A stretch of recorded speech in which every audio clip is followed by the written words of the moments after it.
की प्रत्येक वेळेला आपण आपल्या गोष्टी आपण देत आलो, सांगत आलो की बाबा घ्या. प्रत्येक वेळेला तुम्ही जगाच्या पाठीवर देशात जाओ आपल्या. मी तुम्हाला साधी एक गोष्ट म्हणून सांगतो की आता 370 कलम हे काश्मीरमधनं रद्द झालं. ते झालं नाही झालं वगैरे वगैरे आपण त्या भानगडीत नको जाऊया. आता 370 कलम रद्द झाल्याचा अर्थ काय? तर भारतीय माणूस तिथे काश्मीरमध्ये स्वतःची जमीन घेऊ शकतो. अजून किती जण घेतले मला माहिती नाही. खरं तर पहिल्यांदा अंबानी आणि अदानीने घ्यायला पाहिजेत.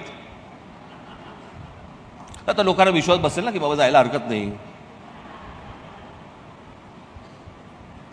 पण तुम्हाला गंमत म्हणून सांगतो, हे फक्त काश्मीरपुरता नाही आहे. तुम्ही जर समजा आता हिमाचल प्रदेशमध्ये जरी गेलात तरी हिमाचल प्रदेशमध्ये तुम्ही जमिनीचा तुकडा घेऊ शकत नाही. भारतीय कोणी माणूस जरी समजा तिकडे गेला तरी हिमाचल प्रदेशमध्ये तुम्ही तुमचा जमिनीचा तुकडा विकत घेऊ शकत नाही. तुम्ही जर आसाम, मणिपूर आणि ह्या सगळ्या भागामध्ये गेलात तुम्ही तिथे जमीन विकत घेऊ शकत नाही, भारतीय असून सुद्धा. आम्हीच का मोकळीक दिली आहे?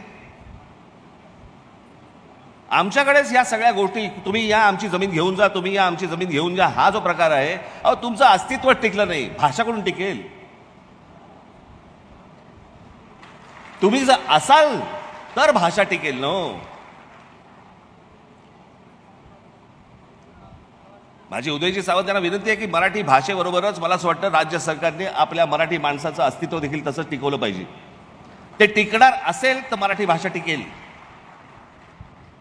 राज ठाकरे यांनी केलेल्या वक्तव्यावरती तुम्हाला काय वाटतं हे कमेंट करून सांगा. धन्यवाद.